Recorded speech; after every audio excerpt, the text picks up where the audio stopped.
Enter Habs After Dark with Recliner Sports. 3, 2, 1, 0.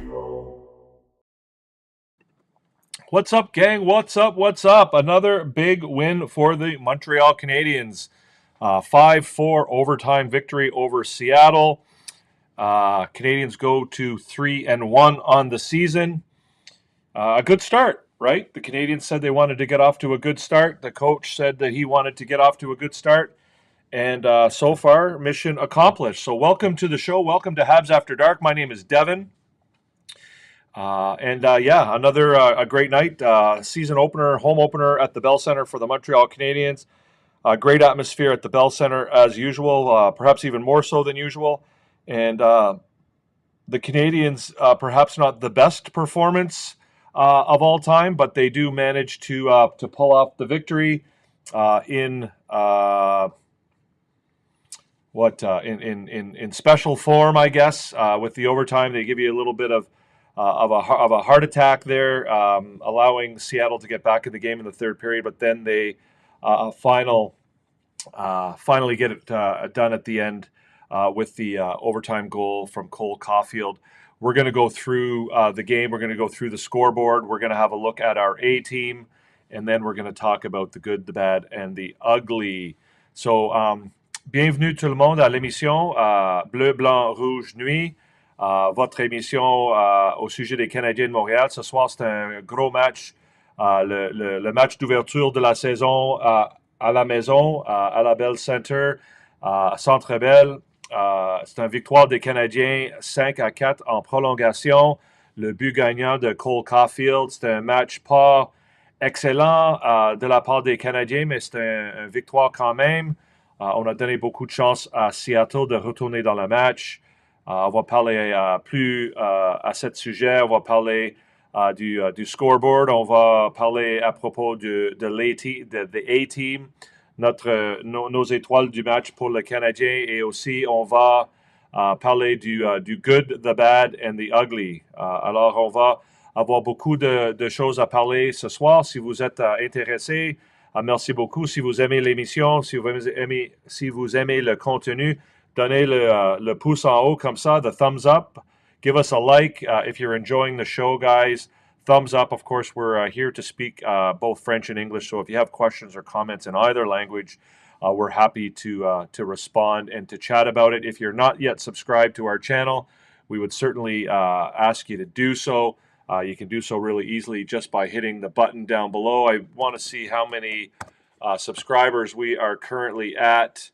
At the moment, we are at 461 subscribers. We're trying to get to 500. That's our ultimate goal, to get to 500. So if you are inclined to do so, if you enjoy the show, if you're looking for a place to talk about the game, you're looking for a place to talk about the Canadiens after the game, then this could be the place for you. We try to bring some intelligent, objective conversation to the situation for you guys. Lane Hudson is being interviewed on RDS at the moment. I will check that out later. Unfortunately, I'm talking to you guys right now, and I also just, it's not my goal, guys, to talk to you guys or at you guys. I want to talk with you guys. So if there's anything, you guys have to say, then certainly feel free. Je vais pas parler à vous, je vais parler avec vous. Alors, si vous avez des questions ou des commentaires, certainement, j'aimerais bien les voir. Alors, soyez pas, comment on dit shy en français? Soyez pas peur. C'est pas le bon mot, peur, mais vous savez ce que je veux dire.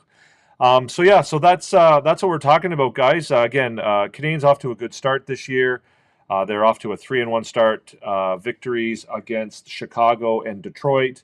A loss in the season opener in Toronto. Perhaps deserved a better fate in that game than what they got.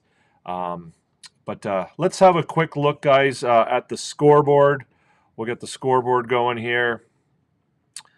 So as mentioned, it's a 5-4 victory for the Canadiens in overtime. The Canadiens get off to a decent start. Again, we saw earlier in the year that they had struggled a little bit early in the games. They gave up the first goal in each of the first 2 games of the season. And in the last 2 games, they've turned that around and managed to open the scoring in both of the last 2 games. Tonight, it was Alex Newhook on a beautiful cross-ice pass from Ivan Demidov. Demidov got the puck from Carrier, and he spotted Newhook all alone backdoor and put it right on his tape. We've seen Newhook struggle a little bit to finish over the last year or so, and so it was nice to see him get that goal, and Demidov basically put it on a platter for him. Really nice goal at 4:37 of the first period. That was the only scoring of the period. Then Jaden Schwartz on the power play from right and done at 3:33 of the second period tied it up. Nice cross crease pass from right to Schwartz. Schwartz again basically had an empty net to put it away. Cole Caulfield scores at 7:12 of the second period. Good work by both Slavkovsky and Suzuki behind the goal line. They don't actually, they're not able to actually win the puck, but they do put enough pressure on the Seattle defenseman to force an errant pass that goes right onto Cole Caulfield's stick in the left-hand circle, and Caulfield with a again what he's known for, just a spectacular shot. Beats Joey Decord up high at 7:12, and the Canadiens regain the lead 2-1 at 7:12 of the second period. Then Yanni Niemann scores a goal for the Kraken to tie it up again late in the second period at 17:52 from Cartier and Gaudreau. Bit of a weird goal. Puck just gets thrown towards the net, and it ends up going in off of. It either went in off of off of Niemann's leg or hip or something like that. So heading into the third period, it's all tied up. I mentioned, as I was watching, I do the games live on TikTok. So if you're interested in checking that out, while the games are on, I'm usually on TikTok. I said at the beginning of the third period that this was a game where, mature teams will win these games, right? Good hockey teams win. You're tied going into the third period. You've got the opportunity. You just need to put 20 minutes of good hockey on the ice. And things looked good early on in the third period. Kirby Dach scored at 1:12. Dobson got the puck at the blue line on a nice defensive cross-ice pass to Dobson. Dobson moved in towards the net, took a shot that deflected in off Dach, who was causing some havoc in front of the net. And things looked good at that point. The Canadiens, who struggled a little bit in the second period after dominating the first, it looked like they were well on their way to being that mature, good team that, puts things away when it counts in the third period. However, they did let Seattle back in the game for the third time on a goal by Alexiak from McCann and Mahura at 4:48. And then another goal from McCann from Montour and Lindgren at 7:56. So in a period of about 3 minutes, they allowed 2 quick goals. And all of a sudden, Seattle had the lead for the first time, 4-3, and it looked like the Canadiens maybe were going to let the Kraken off the hook, and it looked like that for about 10 minutes, and then late in the game at 17-19, coming off the end of a power play, Ivan Demidov scored his first goal of the year from Laine and Gallagher at 17-19. Really nice play. Nice passing play back and forth between Laine and Demidov. Demidov gave the puck to Laine. Laine gave the puck back to Demidov, and Demidov showed great patience, came across the crease and waited for Joey Decord to put himself out of position, and then beat Joey Decord with a backhander. Basically, I don't want to say an empty net, but he had to get it up. But otherwise, he had a relatively empty net. And that tied the game with about 3 minutes left, 2.5 minutes left. And it was 4-4. So we went into overtime. Again, one of the things that struck me about the overtime was just the sheer number of players that the Canadiens were able to put on the ice for that overtime, right? Typically, you've got sort of 2 groups of 3, maybe 3 if you're lucky. But the Canadiens had at least 3, maybe 4 pairings or trios that they were able to put on the ice. They had Caulfield, Hudson, and Suzuki to start. Then they had Dach, Demidov, and Matheson. And then Dobson got on the ice. who else there? All kinds of guys got on the ice. Newhook was on the ice at one point. So one of the things that really struck me about the overtime was the sheer depth that the Canadiens now have, as far as guys who you can put out in the overtime. As it stood, the teams kind of went back and forth, pretty feeling each other out a little bit, and then finally at 3:25, Cole Caulfield on a really nice play from Lane Hutson. Lane Hutson got the puck, made a couple moves, and then gave the puck to Caulfield. Caulfield went behind the net, or was going behind the net. Looked like he might, fire a pass across, try to get it to Suzuki. Instead, he took the sharp angle and beat Joey Decourt over the shoulder and roofed it on a really, accurate shot. Right, one of those shots that there was basically enough room for maybe two hockey pucks to fit over Decourt's shoulder. And the sharpshooter that is Cole Caulfield was able to find that space and to get the win. Cole Caulfield's second goal of the game. He, of course, scored an unassisted goal in the second period as well. So, that was the story of the game, guys. We'll get to some of the advanced stats later on, but if you've got any questions or anything about the game, we've got some questions coming in on TikTok, so maybe I'll answer them. NHL Playoffs says 3-1-0, a great start for the Habs. What is my opinion on the new way of doing the home opener? I don't know what you mean by the new way. Do you mean like the players coming out from the side entrance and coming out to their own music? Is that, if that's what you're talking about, I thought it was fun. I thought it was a fun way to do it. I thought the idea of having, each player have his own sort of walk-on song was a cool idea. The Canadiens are always, being innovative. Again, I'm not here to crap on the Toronto Maple Leafs, but the way the ceremony and the way they introduced the players in Montreal was just like, it's like night and day between what the Toronto Maple Leafs did for their home opener. Canadiens are on another level when it comes to that kind of stuff.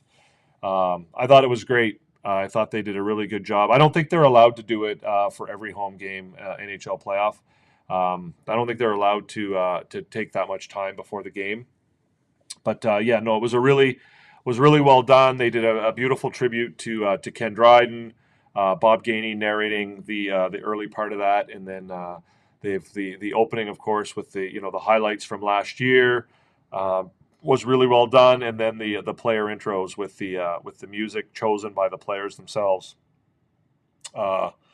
was really interesting. I thought it was well done. So I thought that was a great start to the game and a great way to get things kicked off. So let me know, guys, if you have questions or comments. I see there's only a few people here watching at the moment. I think there's 5 of you watching at the moment. But again, like if you have questions, I'd love to, my goal here is not to talk at you. I want to talk with you. So let's get a conversation going. Let me know if you have anything you want to contribute to the conversation, and that would be great. But in the meantime, we'll get to the advanced stats from tonight. So of course, the Corsi, guys, if you're not aware, the Corsi is basically shot attempts. Corsi, it's a way to sort of gauge puck possession, who's controlling the play. Of course, the more shot attempts you have, presumably the more control of the puck you have. Tonight, the Kraken led the Canadiens 56-54 in that category. Pretty close overall. The Canadiens dominated the first period in this category, and the Kraken dominated the second period even more. The Canadiens were 18-11 in the first period. The Kraken were 28-17 in the second period in this particular category. So again, it was a situation where the Canadiens had a really, really good first period, and then they struggled a little bit in the second period. A little bit more jump in the third, but it took them overtime to finally get the win. The shots on goal were even. Despite a decent number of shot attempts, there were very few that actually made it through to the goaltenders. 22 shots each, so relatively low event from that perspective. Lots of block shots in this game. If you watched it, you would have seen that. The hits favored Seattle, 32-25. Face-off wins, again, a good sign for Montreal, 37-27. So the Canadiens were the better face-off team, 56% tonight for the Canadiens. Zone exits, I don't have that number, unfortunately. I'm going to have to take that off of the scoreboard because I can't get that number as quickly after the game as I would like to. So I can't get that number before we go on the air. So high danger chances 10-7 in favor of Montreal. So despite the Corsi numbers and the shots being relatively low, the Canadiens did have good scoring chances on their end of things. And the expected goals were quite low as well, 2.32 to 1.99, an indication that the goaltenders weren't necessarily all that sharp tonight when it comes to the expected goals versus the actual goals. So that's, again, the Canadiens, I think probably the high danger chances and the expected goals are probably more important numbers than the Corsi and the shots. The Corsi, again, is a good indicator of possession of the puck and who's carrying the play. But when it comes to, the scoreboard itself, the high danger chances are probably, next to, the actual scoreboard, the goals. That's normally the most important thing to look at. We're on YT, guys. If you're over on TikTok and you want to join us, come on over to YT. Check out Recliner Sports 4. We're live. Get in the action here. Join the conversation. If you're over here on YouTube at the moment, guys, feel free to fire away with any questions that you might have about the game. Things are pretty quiet. I guess it's a Tuesday night. It's 11:30 here in Nova Scotia, 10:30 on the Eastern time zone. So people are probably going to bed if they're not already in bed. Coach is probably live still. Coach goes live forever now. I think Coach is probably still alive. Let's go have a look and see what Coach is up to. Coach is...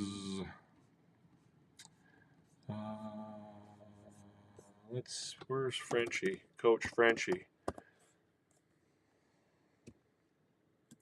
Coach Frenchie, Hockey Nation.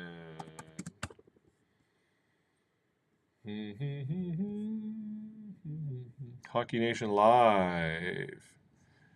Yes, of course, Coach is still live.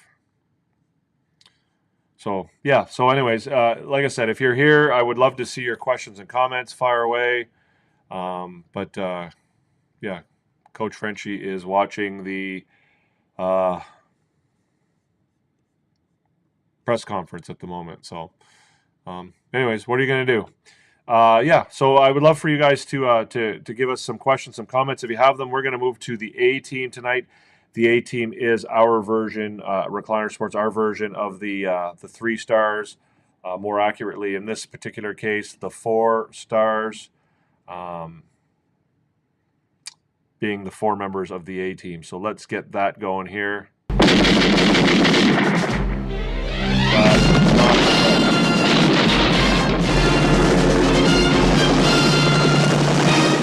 get rid of that because that's not accurate. What did I do? I want this here. That, of course, was not the A team for tonight's game. That was the A team from the Detroit game. So I will do that. In the meantime, I will do that. No, I don't want to do that. Edit, undo. What do I want here? I want to replace that with...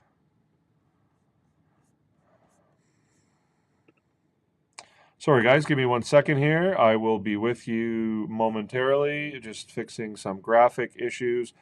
I guess I'll fix it with that at the moment, and then I'll fix it better later. So, that's not exactly what I wanted to do.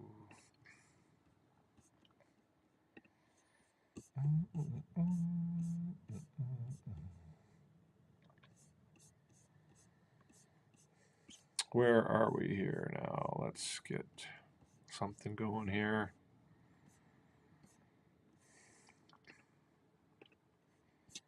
Well, it's going to have to be that for now. And there's your 18. My apologies for screwing that up. So tonight, let me know whether you, hey, Bushy, what's going on?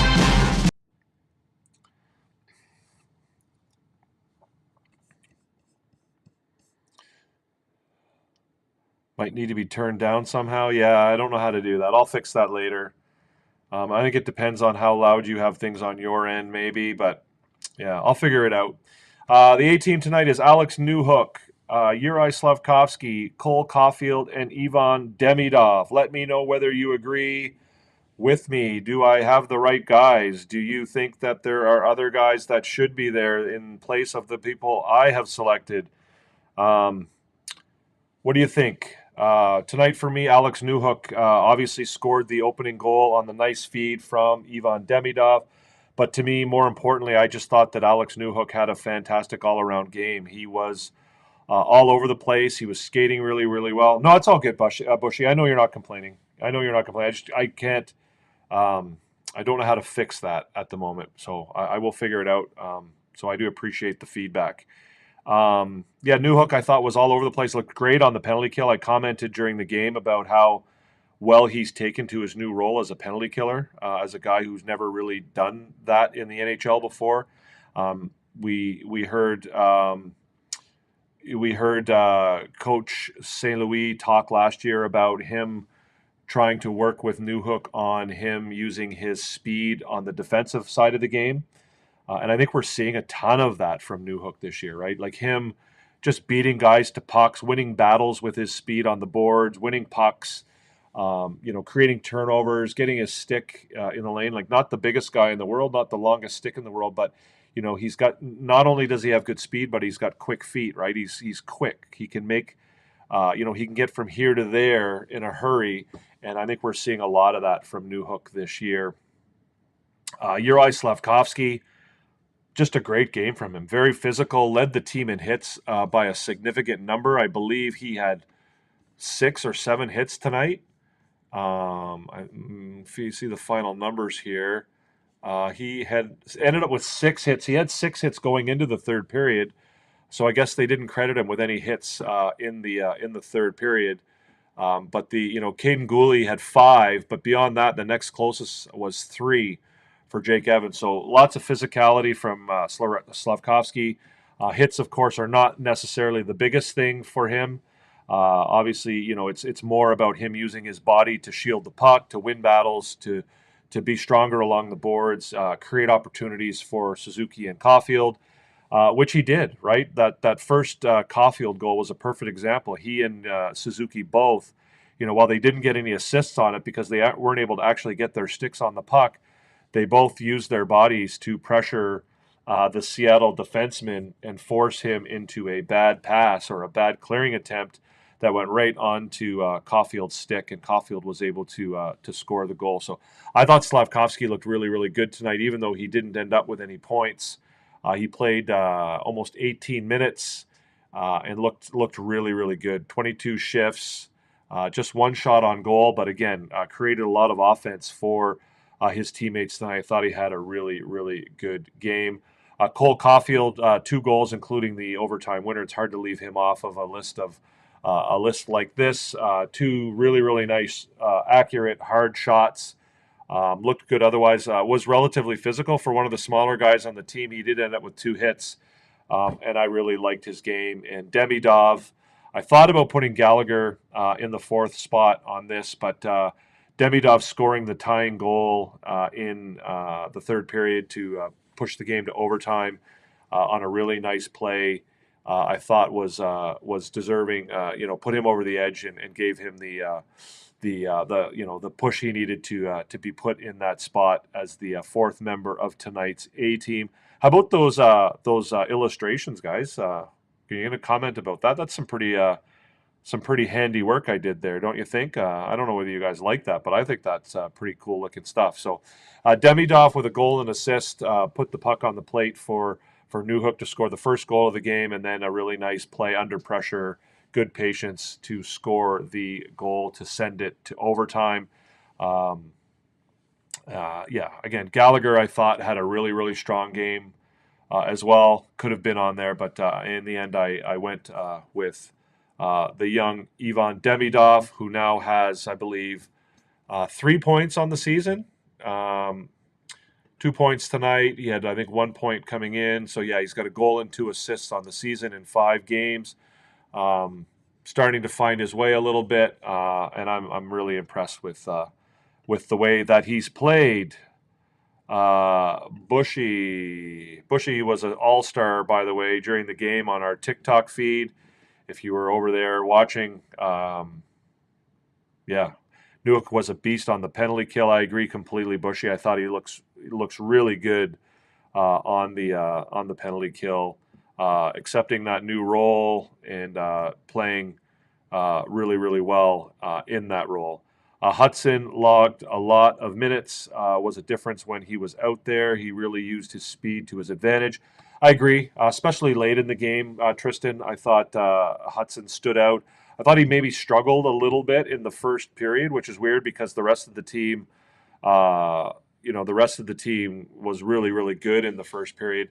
I thought Hudson almost looked like he was trying to do a little bit too much early in the game, but later in the game we saw, the real, the Lane Hudson we expect to see kind of come around. We also, that almost scored a highlight reel goal in the first period as well. Got in, basically beat the defenseman, beat the goalie, and all he had to do was put the puck in the net. But unfortunately, he was kind of in a little bit too tight on the goaltender and kind of tripped over the goalie and wasn't able to complete the play. But again, that was a pretty phenomenal play by the young defenseman. But you're right, there were a number of instances where he showed his speed. Again, we were reminded that certain prognosticators, certain analysts, one of whom might or might not be named Corey Pronman, don't believe that Lane Hudson is a good skater, right? They don't believe that he skates very well. We all know how good he is on his edges and how agile he is and how mobile he can be. And I think he's also demonstrated how good he is, just pure speed-wise. I think last year, as far as speed amongst NHL defensemen, he was in the 99th percentile according to the NHL Edge stats. But yet, despite that, there's a number of analysts out there who, still believe that. I heard one. Corey Pronman has said that he believes that Luke Hughes is a better skater than Lane Hudson. He believes that Lane's brother Cole is a better skater than he is. I just can't agree with that. I can't agree with that. So that's it for the A team. Again, guys, just to give it back to you here, we got Newhook, Slavkovsky, Caulfield, and Demidov. Newhook with the goal and fantastic defensive play, including penalty killing. Slavkovsky with a great physical presence out there, creating opportunities for his line mates and teammates. Cole Caulfield with 2 goals, including the game winner. Just being, that sniper that we all know he is capable of being. And finally, Ivan Demidov with a goal and an assist, setting up, as Bushy points out, a beautiful pass to Newhook on the opening goal of the game, and then sort of the ice in his veins on the game tying goal in regulation to send the game to overtime. So if you agree with those guys, if you think I've got it right, let me know. If you think I've missed somebody, or if you think there's somebody on there that shouldn't be on there, then I'd love to hear your feedback. Whether you're watching here live right now, I see there's about 10 of you in here at the moment, or if you're watching later on in a replay, then let me know where you think I've made a mistake. Make your case. Don't just tell me I'm dumb or I picked the wrong guy. Let me know why. If you think somebody else should be in there, make the case. Let me know what the supporting evidence is for that other person. So Tristan says, I kind of think the power play 2 has been significantly better than power play 1. Is that a concern or a good sign of depth?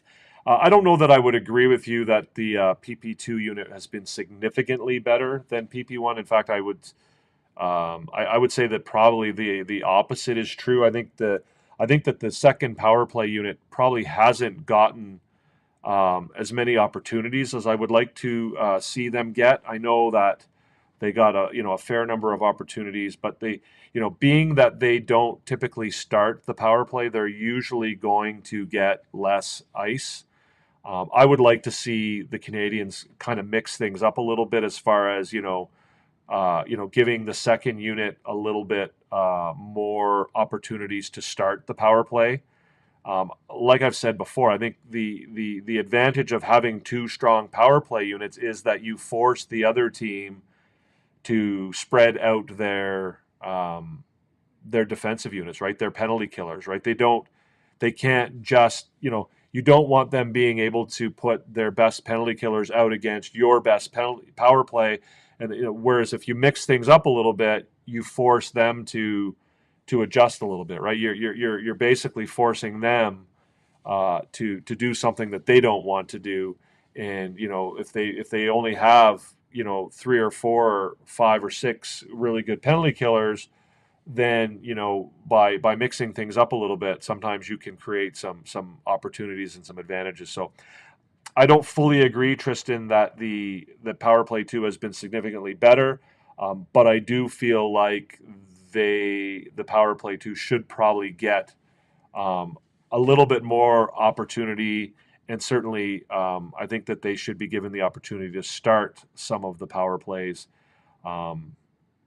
Whether that means that they stay on for a minute and a half and come on, I don't know, but I think that there needs to be more of an even rotation, I think, there. Tonight I thought power play 2 might have looked a little bit better, certainly on that third goal, or sorry, that fourth goal to tie it up. The power play had ended by then, but they had certainly created some offense, with Laine and Demidov, deep in the Seattle end, and then they ended up getting the goal shortly after the power play ended. So I take your point. I don't agree completely with you, but I think you do raise a good question there. So I do think that the power play units do need to be a little more evenly balanced in their ice time. If you guys are watching in a replay, please hit the thumbs up button if you're enjoying the content. If you are watching live and you do like what you see, give us a thumbs up. Hit the subscribe button down below if you want to be a part of the Recliner Sports community. We bring Habs After Dark to you after just about every game. I won't say that I'm not going to commit to doing it after every single game. Unfortunately, I wasn't able to do the game on Saturday. I was on the road at my in-laws' place and didn't have internet, or didn't have good enough internet to do it. So I wasn't able to do the show for you guys there, but normally we do. So we would love for you guys to be a part of our family, part of our Recliner Sports community, where we bring fun, objective, intelligent conversation about the games and the players and the team to you. I Am Bushy has a great question here as well. What are you expecting to see from Patrik Laine this season to earn a new contract in Montreal? I don't generally like to put expectations on players as far as numbers and production, particularly offensive production. For me, what I want to see from Patrik Laine is that he be a contributing member of the team, and that he, I think we're seeing a bit of a evolution of his game where he now is a guy who is learning to be, to fit within the system, right? He's becoming more of a team player and less of an individualistic player. I know a lot of people are complaining and believe that he's the odd man out in the offensive group, and that he's not really, they're upset that he's not getting, the power play goals, and that, he quote unquote doesn't contribute a 5-on-5. And that, with him on the fourth line, it doesn't really make sense. But I don't agree with that. I think what they're doing is they're giving him an opportunity to show that he can be a player who plays within the system, and that he can be better at the forechecking. He can be better at the neutral zone and defensive zone coverage. That he can be all of those things, right? Not unlike what we saw from from Cole Caulfield a couple years ago. Everyone was all up in arms because they thought that Cole Caulfield's offensive production was going down the tubes, and what it really was Cole Caulfield trying to become a more complete player, and a player who could play within the Canadian system. And then, of course, the following year, last year, we saw him, return to form as far as his ability to put the puck in the net, and so on and so forth. So I think that Patrik Laine has played quite well so far this year. I think we're seeing more of a commitment from him to be part of the team game. Perhaps his offensive production hasn't quite been at the level it has been in past years. I mean, I think on the game tying goal tonight, again, technically a 5-on-5 situation, but we saw him set up a goal, which is not something that he typically does. But he worked hard, and he fought for the puck, and I think there's little aspects of his game that need work. I think I said it during the game that he needs to work on either dumping the puck into the zone a little bit more, as opposed to making plays at the blue line or finding a player to pass to. But no, I'm happy with Laine. So as far as expectations go for me, I want to see him become a positive contributing force, or continue to be a positive contributing force, and become more of a contributing force to the team as a whole. And I think, the degree to which he does that, and I guess obviously probably the degree to which he produces points, will probably dictate what kind of contract the Canadiens are prepared to offer him at the end of this season, right? If he blows up for 40, 45 goals, then they're probably going to offer, the amount of money they're going to have to offer him to get him to stay will probably be relatively high. But then again, what have we seen lately, right? Like, I could definitely see Patrik Laine going to the team and saying, listen, I really love it here. I don't really want to play anywhere else, and I'm willing to take a huge discount, right? We've heard him talk about Montreal. We've heard him talk about how much he likes it in Montreal. We've heard him talk about, how Montreal has, changed his, his viewpoint on playing hockey, and that he, basically was ready to quit hockey before Montreal. And so, I could definitely envision him saying, listen, guys, I'm willing to play and stay here for, a significant discount. The guy's made a decent bit of money already. And if he came and, said, I'll stay here for $5 or $6 million, I think it's something the Canadiens would have to seriously consider. When Laine is on the ice, we're letting in the most goals. His skating has looked way better, but he still needs to improve. Don't want to see him be a healthy scratch, but it's a real possibility. Again, I don't agree with you, Tristan. I don't think the numbers back you up when you say that you're letting in the most goals when he's on the ice. I don't think that's accurate. In fact, I know that's not accurate. I don't see him being a healthy scratch. I think he's played very well so far this season. I don't believe that Marty St. Louis agrees with you on that.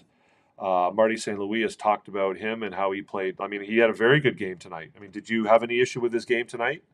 I mean, if we're talking about him being on the ice for the most goals, I mean, tonight he was a expected goals for percentage of 67%, right? So that was sixth on the team tonight, ahead of Lane Hudson, ahead of Noah Dobson, ahead of Juraj Slafkovsky, ahead of Ivan Demidov, ahead of Mike Matheson, ahead of Caden Gooley, ahead of Josh Anderson.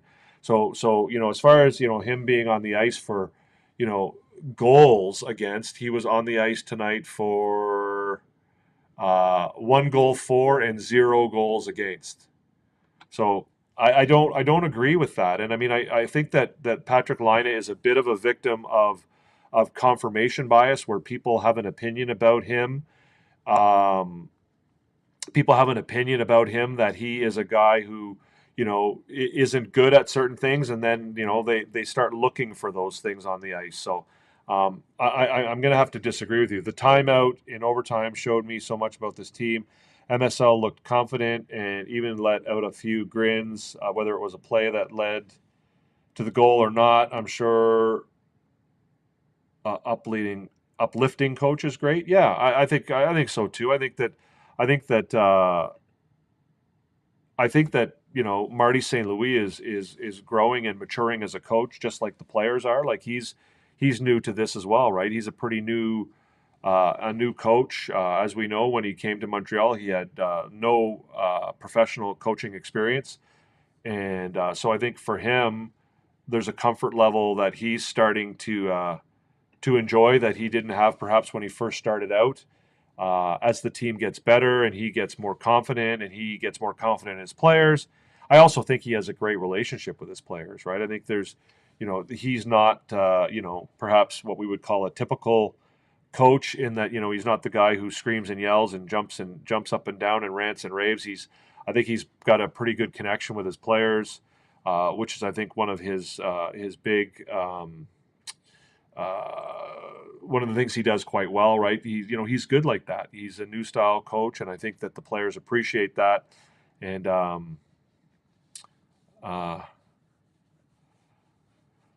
yeah, so I agree with you. Like I think that things looked really, really confident and really, really special in that. So what do we got here? Coming into tonight, Laine was a -3. And second worst was a -1. Okay. First of all, plus minus is a terrible stat. Let's have a look at some of the stats here. So as far as individual, let's look at the team stats. Team reports. Actually, players on ice. We're going to do 25, 26. We're going to do all strengths. We're going to do Montreal Canadiens. And we're going to do ratios or rates. And we're going to do submit.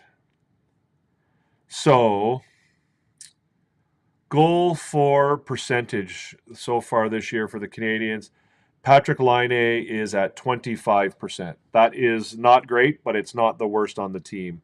Josh Anderson and Jake Evans are both worse. As far as expected goals for percentage, Patrick Laine is 11th on the team, ahead of Jack-Eye, Carrier, Anderson, Gooley, Newhook, Evans, and Oliver Kapanen. So that basically means that Laine is on the ice for, expected goals for versus expected goals against. He's at 34%. Again, not a great number, but not the worst on the team. Marginally behind Demidov, and like I said, ahead of those other 6 guys that I mentioned. If we're talking about counts, he has been on the ice this year for 1 goal for and 3 goals against. So that puts his goals for percentage as the 3rd worst on the team, as I mentioned earlier, at 25%. He's only been on the ice for 3 goals against. Carrier's been on the ice for 5 against. Jack-Eye's been on the ice for 4 against. Dobson's been on the ice for 4 against. Gallagher, those guys, of course, have had more ice time than him. Gallagher and Lane Hudson has been on the ice for 4 against. So, again, your numbers. Again, you can rely on. Well, it's not a fact. It's a fact that he's a -3, but the -3 is not reflective of the way that he's played. And your comment that he, obviously he needs to improve. Everybody still needs to improve.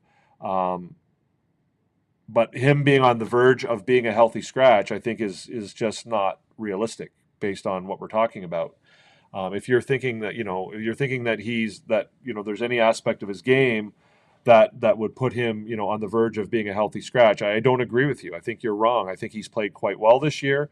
I think, as I mentioned earlier, he's working on things. He's working on aspects of the game that are not don't come easily to him. Right? We've heard Marty St. Louis talk a lot about, you have to do the ordinary things in order to be able to do the extraordinary things. And I think he is working on the ordinary things. He's working on forecheck. He's working on defensive zone coverage. He's working on neutral zone coverage. He's working on those things that don't come easily to him, right? He hasn't been a guy who has had to do those things throughout his career.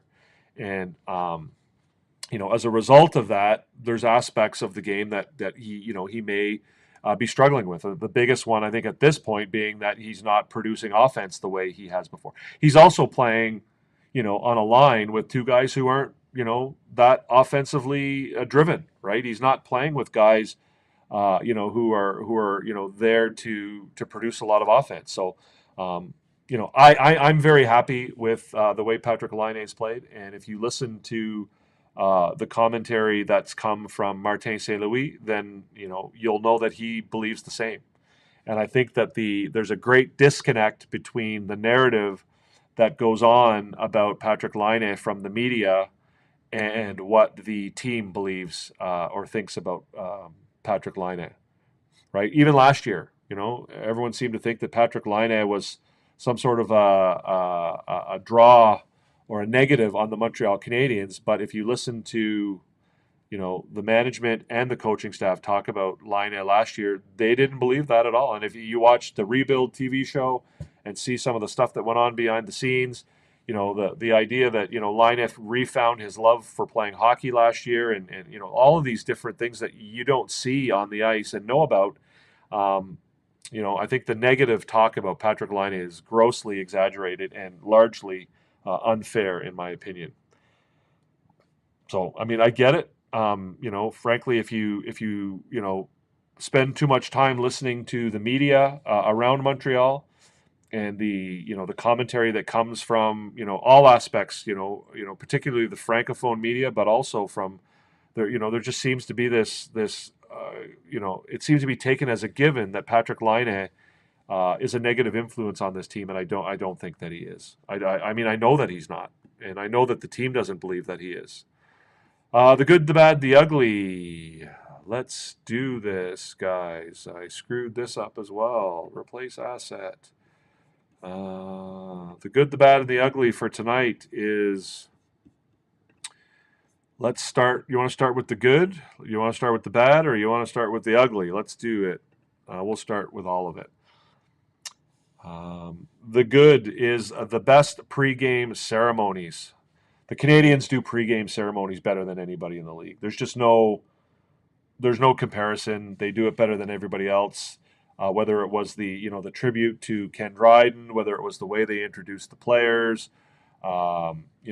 comparing it to the way they did things in Toronto. The Canadiens, of course, were there and played in the home opener at the Air Canada Centre. Night and day, right? The Canadiens do, the show on the ice surface with all the holographics and all that kind of stuff. They do that. The Toronto Maple Leafs, just such a half-assed effort, right? Their players are coming out to Calvin Harris, "Let's Go," played on a loop. Like, it was just, lame. Last year, the Canadiens had the Montreal Symphony Orchestra on the ice. Tonight, they let the players, pick their own songs to come out to, and they did all this kind of stuff. It was just the Canadiens do the best pregame ceremonies of any team in the NHL. The good, start me up better. The Canadiens are starting their games better, right? The first two games of the year, the Canadiens allowed the first goal and were sort of chased around a little bit. The first, I think the first two games they gave up the first 5 or 6 shots of the game. And struggled mightily. The last two games they've done a lot better. Tonight they dominated the first period. They came out ready to go, and they were the much better team in the first period. Now the second period we'll talk about in a second, but certainly they started the game. They're doing a much better job of starting the game ready to go. New hook, new man.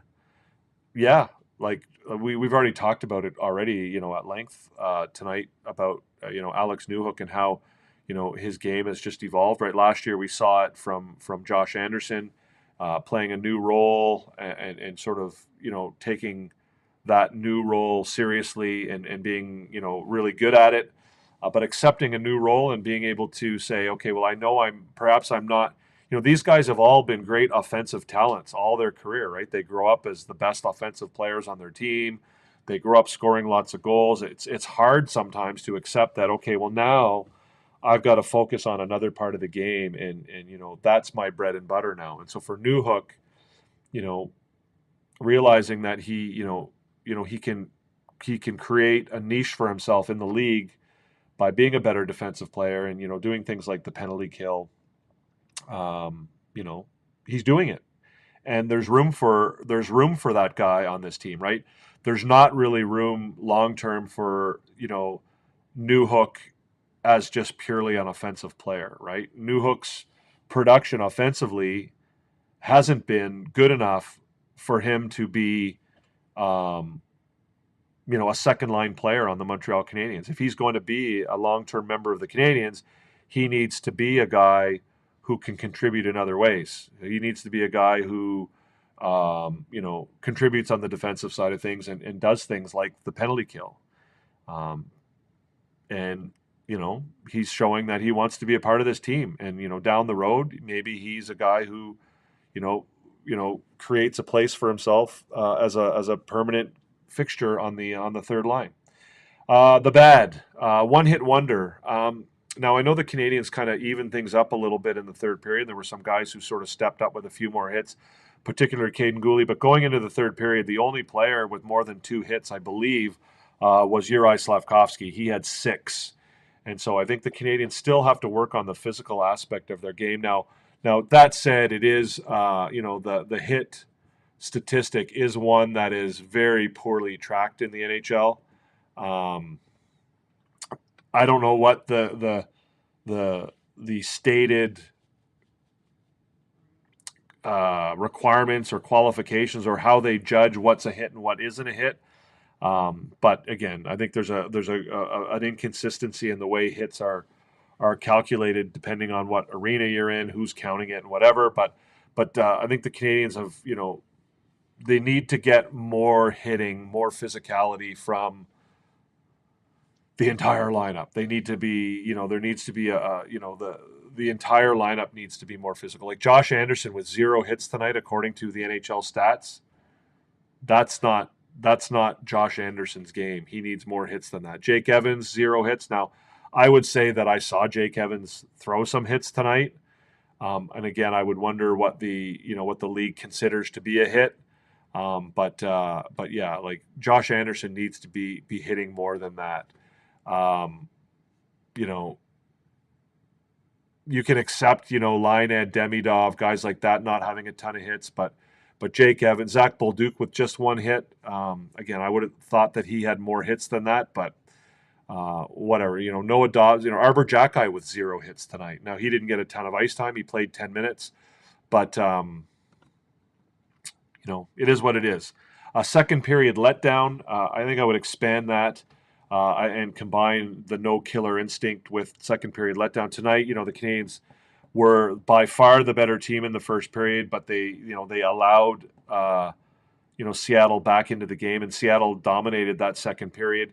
There was no killer instinct there. There was no sort of, okay, we've got these guys down right now, let's bury them, right? Let's put the the final nail in the coffin and put these guys away while we have the opportunity. Right? This was a game where the Canadiens could have maybe had another goal in the first period, and then maybe added another one in the second period, and then been up 3-0, and then been able to sort of, I don't want to say coast the rest of the game, because you don't obviously want to coast even if you're up by 2 or 3 goals or 4 goals, but make it easier on yourself to play the rest of the game, right? And that's what the great teams do, right? They if they've got you on the ropes, they bury you.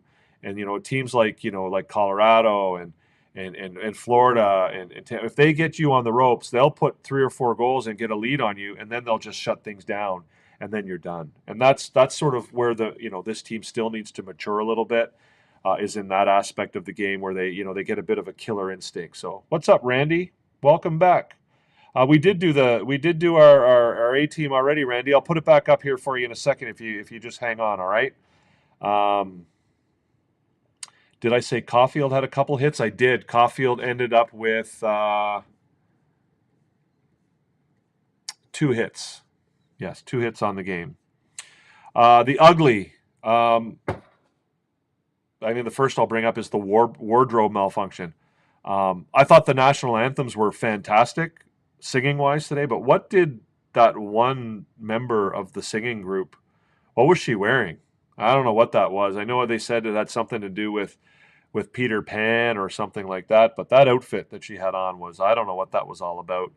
On a night where the Canadiens are doing, the opening ceremonies and the first game of the year, and I thought that outfit left a little to be desired, in my opinion. It, was one of those. I can't even begin to try and explain it. It was like some type of spandex thing that covered certain parts of the body but didn't cover other parts of the body. But I will say that the singing was fantastic, and I thought that the anthems were really, really well done.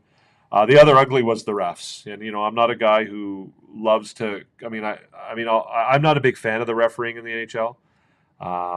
I did too, Randy. I thought the opening, the pregame ceremony as a whole was great.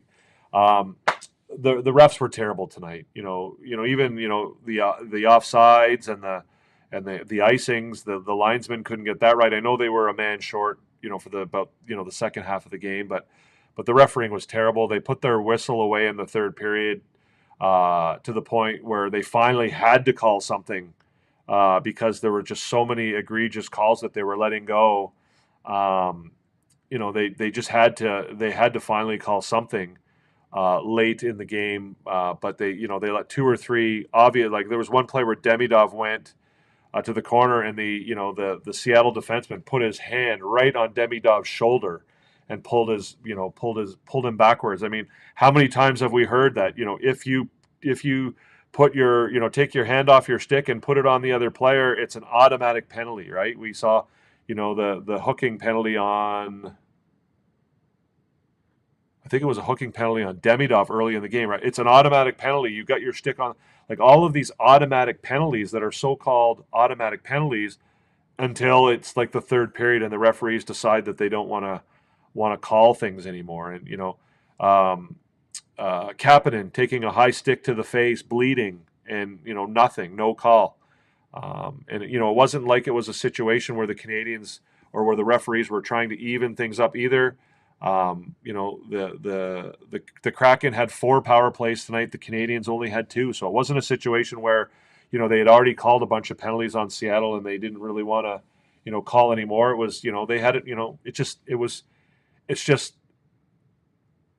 I've talked about this and I don't want to get into it in great length. Just the referees are not properly trained. They don't understand how to manage a hockey game.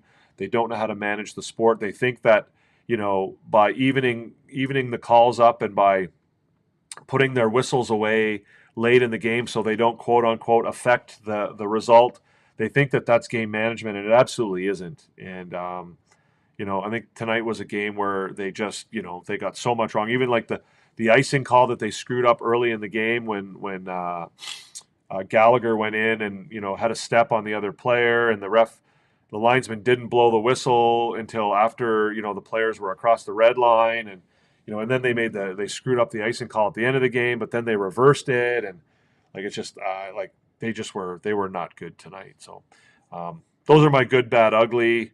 Let me know what you think, if you agree with me, if you think I'm crazy, if you think I'm wrong. But again, if you think I'm wrong, let me know why you think I'm wrong. Give me some reasons. Don't just say you're wrong, you're stupid, or whatever. Let me know the reasons why you don't agree. So I'll give you, just for a quick one, Randy, here's our A team for tonight. Sorry for the loud noise.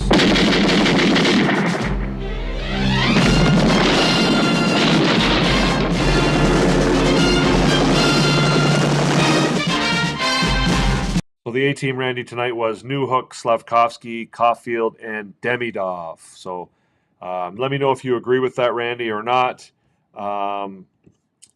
Randy says Seattle has a great forecheck. They were on the man with the puck. Each forechecked in the third. I agree. In the second and third period, they definitely turned their game around. I thought the Canadiens' system game was unreal in the first period. They were creating turnovers in the neutral zone. They were forechecking. They were, turning the puck over. In the Seattle zone, they were doing, they were really putting a ton of pressure on Seattle on the forecheck, and I thought they did a great job. But then the second and third period, they just weren't quite as good. I also enjoyed the Dryden tribute. Randy, I also, like you, enjoyed the intros for the players with all of the where they got to pick their own music. We talked about this earlier. I invite you to go and check out the early part of the show, Randy, if you're interested. We talked about a lot of this stuff earlier on. But yeah, that's I agree with you. I thought the pregame was really well done in all aspects. Frank, welcome, Frank, a regular. It was close. One, no thanks to Monty, who played another shake game for Monty. We need a number one goaltender if we want to make it far in the playoffs. Monty will fall short again. Well, Montembeault is a number one goaltender. He's a good goaltender. I have no problem with Montembeault. Did he let in a goal or two tonight that he might have saved? Yeah, I guess so. But he played well enough to win. But again, I wouldn't call this a shaky game on his part. I don't have any issue with him. I know you don't believe he's a number one goalie, but I think you're in the vast minority as far as that goes, Frank. I think that Montembeault. I mean, if you go and look in the Athletic recently released their goalie rankings for the NHL, and I believe they ranked Montembeault as number 14 in the league. I think that's probably even a little bit low. Last year, Montembeault was one of the best goalies in the league as far as goals saved above expected. And I think that Montembeault is a very good goalie. There's no question he's a number one goalie in the NHL. I just don't know what to tell you. Randy, you also didn't think that Monty played well. Well, I guess I have to disagree with you as well. Again, I've got no problem with Montembeault. Do I believe that the Canadiens should give Dobesh more games than they did last year, or that they gave Primo last year? Absolutely. And I think they would have liked to have given Primo more games last year, but they couldn't because he wasn't pulling his weight. Excuse me. I think they ended up playing Montembeault a lot more last year than they wanted to because Primo wasn't performing early in the season, and Dobesh was a bit of an unknown commodity in the second half of the season. I've been saying that Monty doesn't like to come out of his crease to cut out the angles better.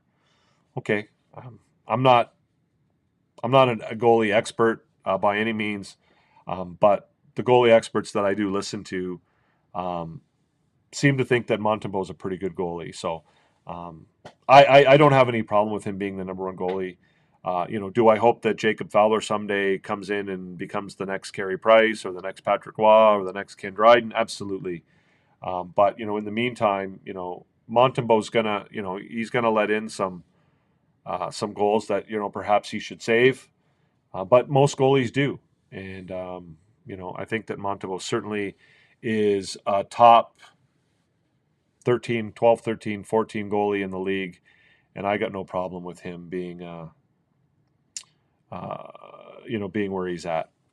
I thought, he did let in some tough ones tonight, but he did make some really nice saves as well.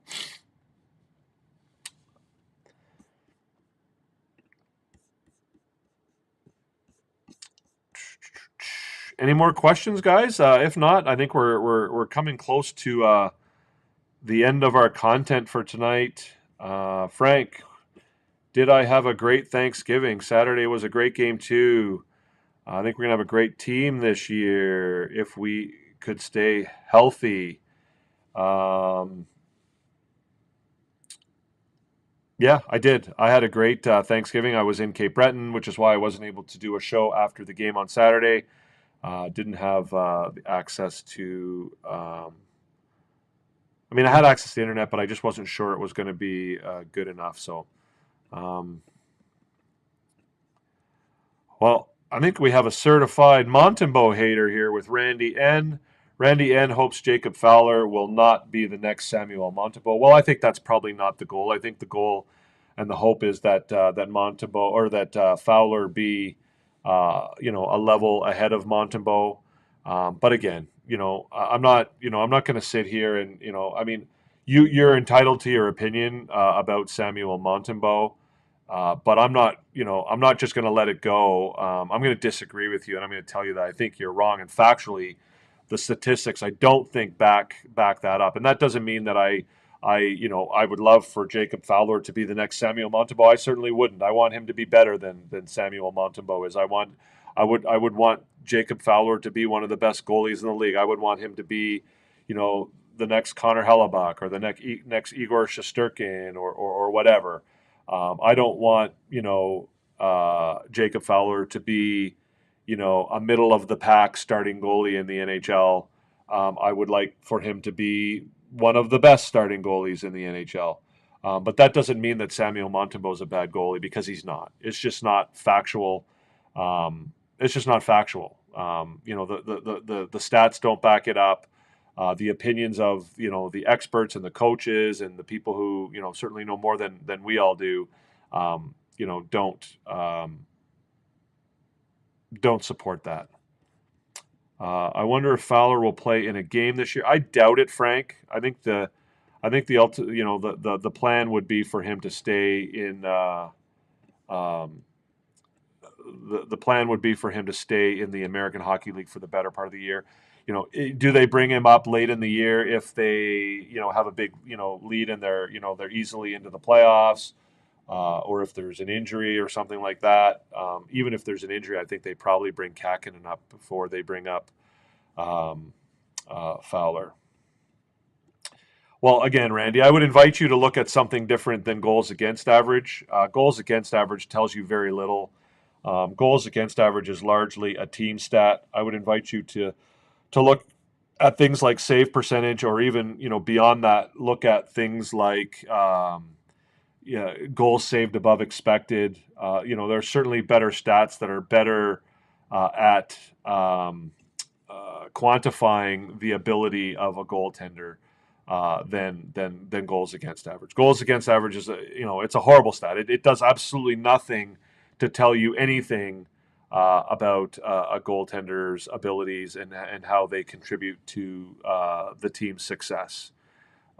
It just doesn't. Obviously, a goalie who plays on a really good team that has really, really strong defense and limits the number of shots and the quality of the shots that he faces is going to have a lower goals against average than a guy who plays on a team that maybe is not as good defensively, allows a lot more shots, allows a lot more difficult shots. And so, the goals against average is going to be more of an indication of the entire team defense rather than, the goaltender's abilities. Yeah, even save percentage isn't a great one. Save percentage isn't a great one. Randy, I would, like I said, I would invite you to have a look at stats like goals saved above expected. So goals saved above expected would be the league calculates or different websites will calculate expected goals being, the number of goals you would expect to see a team score based on the quality of the scoring chances that they get. And then you compare that number to the number of goals that the goalie actually allows, right? So if the calculation is that the goalie would, if the expectation is that the team would allow 100 goals, but the goalie only allows 90, then that goalie has 10 goals saved above expected, which means that he's saving goals that normally would go in. Whereas if, the expected goals is 100 and he allows 110, then that means he's allowing more goals than you would expect, which means he's allowing goals that you wouldn't expect to go in. Right? And this is a statistic that Montembeault was amongst the league leaders in last year. Like the number of goals he saved above the number of goals that you would have expected him to allow was significant. Thanks so much, Frank. I do appreciate it. Like Frank said, guys, if you're enjoying the content, give us a thumbs up. All you got to do is just there's a little button down below with a thumb on it. Hit that thumbs up button. If you're not yet subscribed, hit the subscribe button, hit the notification bell, any of all that good stuff. So A great site for you to check out, Randy, if you want to see those types of statistics would be Money Puck. Natural Stat Trick's a good one as well, but it's I think you have to have a subscription to see a lot of that stuff. But Money Puck will give you a lot of that stuff for free if you want to go and see the things like like I said, expected goals or goals saved above expected. Pardon me. Spit it out, Devin.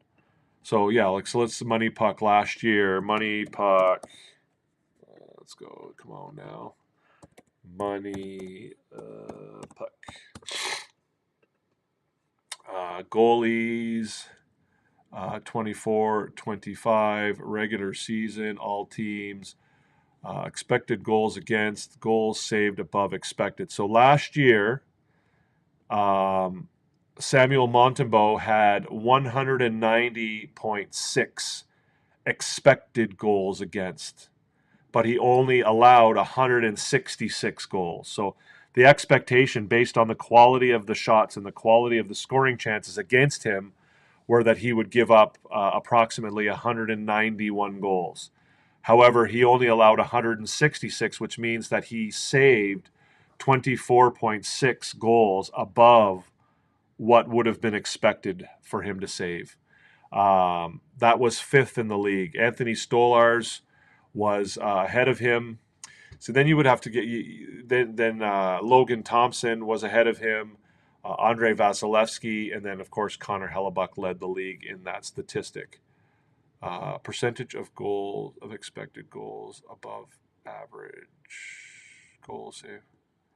Yeah, goals above expected per 60 drops him to 10th, right? Cool. So Montembeault played a lot of hockey last year. So let's do minimum games played. Let's do 30. So goals saved above expected per 60 for goalies who played over 60 games last year. Montembeault would be 7th. So, anyways, guys, that's enough goalie talk. That's enough talk about Sam Montembeault. I would invite you to have a deeper dive into Sam Montembeault and the advanced stats as they relate to him. And draw your opinions more so on that than perhaps the eye test. So anyways, guys, merci beaucoup tout le monde. Thank you very much. Another fun and exciting show. Another great win for the Montreal Canadiens. A little bit of a barn burner, a little bit of a cardiac kid situation. The Canadiens were down 4-3. They tied the game with a little under 3 minutes left on a goal from Ivan Demidov, and then they were able to pull off the win in overtime in exciting fashion on a goal by Cole Caulfield, his second of the game. The Canadiens win 5-4. Les Canadiens gagnent 5-4 en prolongation, un but de Cole Caulfield à 3 minutes 25 de la période de prolongation après que Ivan Demidov a nivelé le compte à la fin de la troisième période. Le but de Demidov, c'est un premier but de la saison pour lui.